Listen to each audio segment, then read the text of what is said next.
అదే గలీలో పుట్టినా పెరిగినా కానీ నేను ఎప్పుడు మీ ఇళ్ళకి రాలేదు, నేను చూడలేదు. అది తెలిసిన తర్వాత మేము అక్కడి నుంచి వెళ్ళిపోయినాం. తెలిసే వయసు వచ్చింది అక్కడ ఎక్కడి నుంచి వెళ్ళిపోయినాం మేము. ఇప్పుడు అవకాశం వచ్చింది. సార్ అన్నారు మీరు ఖచ్చితంగా మీరు గల్లోలు కదా, మీరు ఉంటే మీరు చూసుకుంటారు, ఖచ్చితంగా అభివృద్ధి చేస్తారు, ఒక్కసారి మీరు భరోసా ఇంకోసారి మమ్మీ చేయమని చెప్పుండే అని అన్నారు. మేము ఇప్పటి వరకు నేను చిన్నగా ఉన్నప్పటి నుంచి చూస్తున్నా. మాకు తెలుసు కదా మేము అక్కడనే ఉన్నామని. మేము పెళ్ళి పిల్లలు పుట్టారు, అయిన పరిస్థితి ఎక్కడి వరకు ఉందో అక్కడనే ఉంది. మనకు అందరూ తెలుసు ఆ విషయం. అవును మేము రాలేదు ఇప్పటి వరకు, మీ అన్న చూడలే, మాకు ఇక పైన కూడా అవసరం లేకుండే. కానీ ఇప్పుడు కూడా మేము కూడా ఛాన్స్ తీసుకున్నకుంటే ఇక మళ్ళీ ఎప్పటికి ఇట్లనే ఉంటాం. ఇక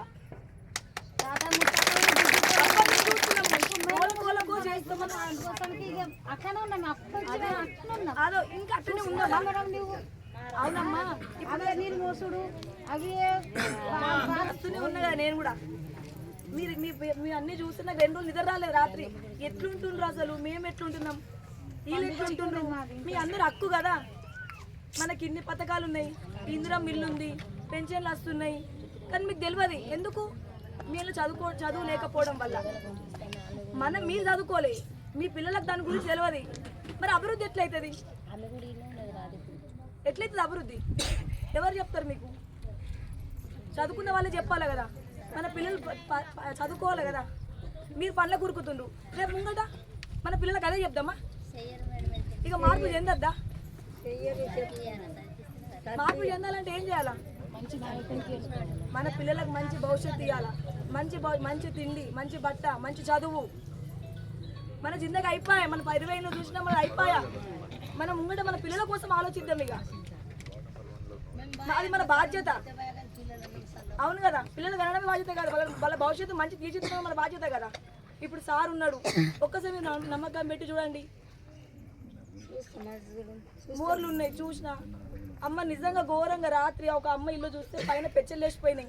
పండుకుంటే రేపు పొద్దున దాకా ఏమయ్యాము, ఆ పెచ్చ ఎప్పుడు కింద అడుగుతాయేమో. పండుకోదానికి ఇల్లు లేవు, మోరీలు లేవు, నీళ్ళు లేవు, రోడ్ లేవు. నాకు చేయి పట్టుకొని దించారు కదా మీరు కింది దాకా, దించారు కదా. మరి ఇంకా మారుద్దామా? ఇప్పుడు అవకాశం వచ్చింది, మనం అవకాశం సద్వినియోగం చేసుకుందామా? ఇంక ఇట్లనే ఉందామా?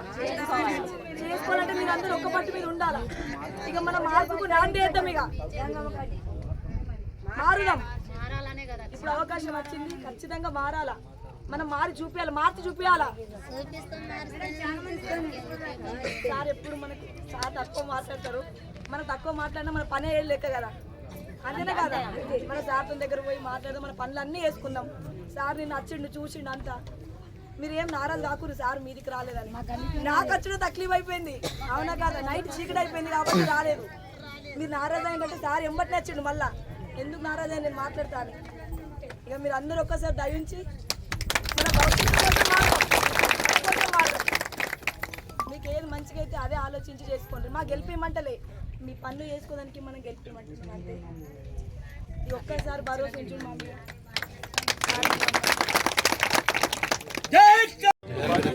ఇక్కడికి విచ్చేసినటువంటి పెద్దలు, మన జుక్కల్ నియోజకవర్గ ప్రదాత లక్ష్మీకాంతారావు గారికి, పెద్దలు పిసిసి డెలిగేట్ విఠలరెడ్డి అన్న గారికి, మార్కెట్ కమిటీ చైర్మన్, అట్లాగే ఎక్స్ సర్పంచ్లు, ఇక్కడికి హాజరైనటువంటి నాయకులందరికీ కూడా, మీ బోయి సంఘం మహిళలందరికీ, ప్రెస్ సోదరులకి అందరికీ కూడా నా యొక్క నమస్కారాలు.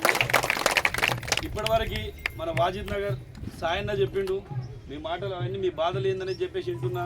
అట్లాగే విట్టాలన్నా మీరంతా మన బోయి నాయకుడు, యువ నాయకుడు చెప్పినట్టుగా ఇదంతా వింటే ఆశ్చర్యం అనిపిస్తుందమ్మా.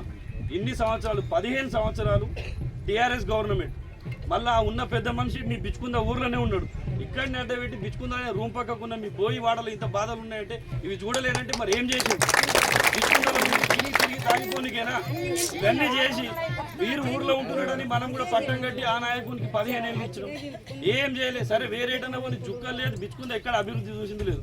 ఇప్పుడు మీరు చెప్తున్నాం, మీ అందరు ఏకతాటిపై ఉండి ఒక్క అవకాశం ఇప్పుడు మున్సిపాలిటీలో మా సోదరుడు సంతోష్, మా కార్తీకకు అవకాశం ఇచ్చి అధిక మెజార్టీతో గెలిపించి చూడండి మీ మున్సిపాలిటీ ఎట్లా ఉంటుందో. మున్సిపాలిటీ బిల్డింగ్, కాలేజ్ ఇక్కడ శాంక్షన్ ఏమైనా కూడా కట్టించి అభివృద్ధి ఏందని చూపిస్తాం. ఆ సత్తా ఎమ్మెల్యే గారి దగ్గర ఉంది. ఇంకోటి చిన్నగా చెప్పాలంటే, మన బిచ్చుకుందా హెడ్ క్వార్టర్ ఎప్పటి నుంచో వింటున్నాం, చిన్నప్పటి నుంచి బిచ్చుకుందా అదే పాత గ్రామ పంచాయతీ, మళ్ళీ ఇప్పుడు అదే పాత గ్రామ పంచాయతీలో మున్సిపల్ ఆఫీస్, దీనికి లేదు బిల్డింగ్, దానికి లేదు. ఇప్పుడు మారుమాలు ఏదో గ్రామాల్లో గ్రామ పంచాయతీ బిల్డింగ్లు ఇవన్నీ అవుతున్నాయి. అట్లాంటిది ఏం లేకుండా మీరు ఇప్పుడు మన 12 వార్డులు మీరందరూ ఏకదాటిపై బిచ్చుకుందాలు గెలిపించి మన మున్సిపాలిటీ బహుమతిగా ఎమ్మెల్యే గారికి ఇస్తే మీ అభివృద్ధి ఏందో చేసి చూపించి తన పనిలో ఇప్పటికే సెంట్రల్ లైటింగ్ బిచ్చుకుందాలో అన్ని అభివృద్ధి పనులు స్టార్ట్ అయినాయి. ఇంకా ముందు ఇంకా పనులు తీసుకొస్తాడని చెప్పేసి చెప్తున్నా. ఇంకోటి గుర్తుంచుకోండి, ఖబర్దార్ ఏ చోటా మోటా నాయకులు వచ్చేసి మా క్యాండిడేట్లకు బెదిరిస్తున్నారంట. ఆ బెదిరింపులు ఇక్కడ కాదు, మీ అభివృద్ధి ఎందుకు చూపించేసాయి ఓటర్లకు మీ బెదిరింపులకు భయపడే ఓటర్లు మామూలు గారు. మా కార్యకర్తలందరూ సైనికులు. మీ అందరికి కూడా గట్టిగా ఓటు హక్కు ఓటు రూపంలో మీ అందరికీ బుద్ధి చెప్తారని చెప్పేసి నేను తెలియజేస్తున్నాను. ఖబర్దార్ మీరు చేసిన అభివృద్ధి అడగండి, మీరు చేసిన అభివృద్ధి ఎంతో చూపించి ఇప్పుడు బిచ్చుకుందరు ఓట్లు అడగండి. అంతేగాని ఉన్న జనాలకు బెదిరించి ఓటర్లకు బెదిరిస్తే ఇక్కడ భయపడేటోడు ఎవడు లేడు. వాళ్ళందరం మేమున్నాం, వాళ్ళందరూ వెనక మేమున్నాం. మీ అందరికీ అనుక్షణం సంతోష్ కార్తీక గారు మీకు అందుబాటులో ఉంటారు. ప్రతిదీ ఆమెకు చిన్నప్పటి నుంచి మీ గల్లీలో పెరిగింది, మీ బాధలు ఏందో అన్నీ తెలుసు. ప్రతిదీ కూడా మీరు వాళ్ళ ఇంటికి వెళ్ళి ఏమున్నా మీ బాధ చెప్పి ఏదున్నా ప్రతి మీ బాధలో సంతోషాలు అన్నింటిలో పాలు పంచుకుంటారని చెప్పేసి తెలియజేస్తున్నానమ్మా. అందుకు మీరు అధిక మెజార్టీతో ఆమెను గెలిపించేసి మీ ఇంటి ఆడపడుచు అనుకొని అధిక మెజార్టీతో గెలిపించి బ్రహ్మరథం పడతారని చెప్పేసి తెలియజేసి ఈ కార్యక్రమానికి విచ్చేసినటువంటి పెద్దలు, జిల్లా కాంగ్రెస్ కమిటీ అధ్యక్షులు నాన్న గారు, మీ బిడ్డ, మీ గల్లీలో పుట్టినటువంటి మా సహోదరుడు మాజీ ఎంపీటీసీ సాయన్న గారు, టీసీసీ డెలిగేట్ విఠల్ రెడ్డి గారు, తర్వాత వాజీనగర్ సర్పంచ్ సాబ్ మనకందరికీ పరిచయమైనటువంటి గోపాల్ రెడ్డి గారు, అదేవిధంగా పెద్దలు ఇక మన సలాబత్పూర్ హనుమాన్ మందిర్ చైర్మన్ రామ్ పటేల్ గారు, ఆ తర్వాత హనుమన్ల అన్న, మా సర్పంచ్లు, గ్రామ పెద్దలు, కాంగ్రెస్ పార్టీ కార్యకర్తలు, మరి కార్యక్రమానికి వచ్చినటువంటి నా సోదరులు సోదరిమణులు. ఇక్కడ చూస్తుంటే అక్కలు చెల్లెళ్ళు లెక్క కనబడుతున్నారు, ఆడలు లెక్క కనబడుతున్నారు. ఎందుకంటే బాధ మీరు ఎక్కువ అనుభవిస్తున్నారు అన్న విషయం నాకు రాత్రి అర్థమైంది. మరి మాట్లాడినాక మీరు మాట్లాడు, ఎంతసేపు అయినా మాట్లాడదాము. నేను మీతో మీ మాటలు వినడానికి వచ్చినా మీ అందరితో మాట్లాడతాను. ఒక్క విషయం ఏంటంటే నిన్నటి పరిస్థితి చూస్తుంటే 15 సంవత్సరాలు అధికారంలో ఉండి హనుమంత్ షిండే మన ప్రజలకు చేసింది ఏంటంటే మోసం తప్ప ఏమి చేయలేదు. హనుమంత్ షిండేనే మోసం చేసిండంటే హనుమంత్ షిండే శిష్యులు అంతకంటే ఎక్కువ లంగాలు తెలియరు, అంతకంటే ఎక్కువ లంగాలు, అంతకంటే ఎక్కువ మోసం చేసుకుంటూ పోయినరు. మీరు ముఖ్యంగా అక్కడ ఉన్నటువంటి పరిస్థితులు ఇప్పటిదాకా ఏమైంది ఏం కాలేదు అది పక్కగా పెట్టేసేయండి. మీకు రెండే అంశాలు చెప్తా. ఒక్క అంశం ముఖ్యంగా ఏంటంటే ఎవరెవరికి జాగున్నది, ఎవరికైనా జాగున్నది. 10 మందికి ఉందా, 50 మందికి ఉందా, 100 మందికి ఉందా, ఎంతమందికి జాగుంటే అంతమందికి వేరే వద్దు. సాయిలు మీదే బాధ్యత. లిస్టు తయారు చేయాలి, లిస్టు తయారు చేసి ఇచ్చేసి ఇమీడియట్గా ఇందిరమ్మ ఇండ్లు జాగలు ఎవరెవరికి ఉన్నాయో జాగ్రత్తగా నుండి జాగ యాడ్నాన్ని ఉండే బిచ్చుకుందాలా ఆడనే ఉండాలని అవసరం లేదు. ఏ బంధుకున్నా సరే మీకు ఎంతమందికి జాగలుంటే అంతమందికి ఇందిరమ్మ ఇండ్లు నేను ఇప్పిస్తాను. సాయిలు తీసుకొస్తాడు. ఆయన నిన్న చెప్తుంటే నాకు చాలా బాధ అనిపించింది. ఎందుకంటే ఆయన కూడా ఎట్లా అంటే ఇక ఏడుపు ఒక్కటే తక్కువ, అంత బాధతో చెప్పిండు నాకు నిన్న. నాకు చాలా బాధ అయింది. కాబట్టి అందరికీ ఇందిరమ్మ ఇల్లు ఇస్తా. ఇక మిగిలిన వాళ్ళు స్థాయిలు ఎంతమంది బోయివాడల ఒక్కలకు కూడా కాదనకుండా ఎంతమంది ఇల్లు జాగ కూడా లేని వాళ్ళు ఎవరు ఉంటారో వాళ్ళకి లిస్ట్ ఇస్తే వాళ్లకు జాగతో పాటు ఇందిరమ్మ ఇల్లు ఇస్తా. అయితే ఇందిరమ్మ ఇల్లు కట్టుకునేటానికి శక్తి ఉన్న ఎవరికి కూడా ఎంతమంది ఉండని ఒక్కలో కూడా కాదనకుండా ఇల్లు ఇస్తా నేను. దాని విషయంలో మీరు పూర్తిగా ఈ బాధను అది ఇళ్ళ బాధ వదిలేసేయండి. ఇక సెకండ్ వచ్చేసింది ఆ మురికి కాలువ. చూడమ్మా, పిచ్చుకుంద మున్సిపాలిటీకి 15 కోట్లు తీసుకొచ్చిన, అందరికన్నా ప్రముఖంగా మీ వాడలు ఉన్నటువంటి మురికి కాలువలు నీకు వారం రోజుల లోపల పని షురూ చేపిస్తా. వారం రోజుల లోపల అక్కడ పని స్టార్ట్ అవుతుంది. వారం లోపల మురికి కాలువ మొత్తం సాఫ్ చేసేసి, సాఫ్ కాదు వాటి తీపిచ్చేసేసి మళ్ళా పక్కడ్బందీగా ఇంజనీర్లను పిలిపించేసేసి ఇంజనీర్ల సహకారంతో అక్కడ మీకు అక్కడ మొత్తం వాటర్ నిలబడకుండా చేసే బాధ్యత నాది. ఇంకొక ముఖ్య విషయం ఏంటంటే, మీరు ఇంత కష్టపడుతున్నారు, ఇంత బాధపడుతున్నారు, మిమ్మల్ని 6 నెలల లోపల మీ జీవితాలు పూర్తిగా మారేటట్టుగా అన్ని రకాల చర్యలు నేను తీసుకుంటా. అది నా బాధ్యత.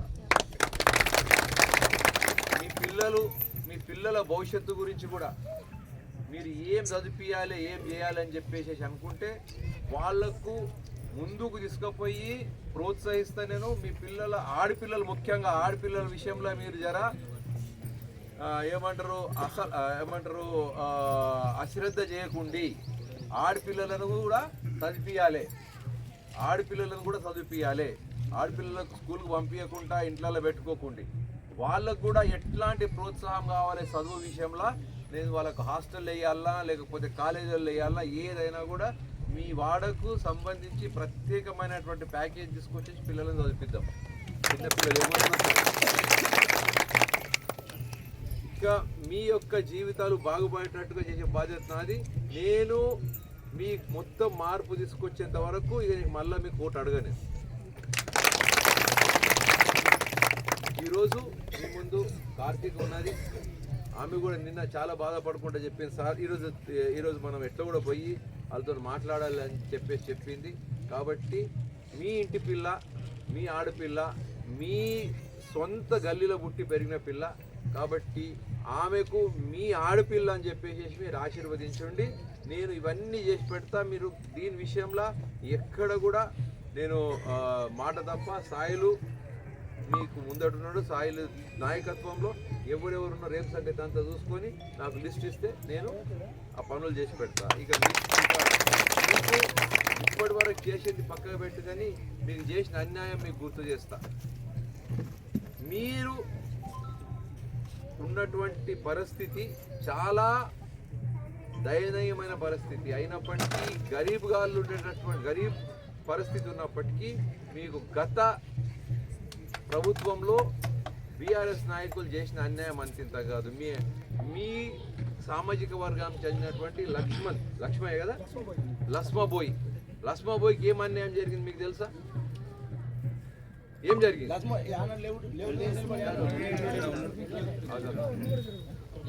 లస్మాబోయి నమ్మి వాళ్ళకు సహకారం తీసుకుంటే 50 లక్షలు నష్టం చేసిండ్రు ఆయన దగ్గర. ఏం జరిగింది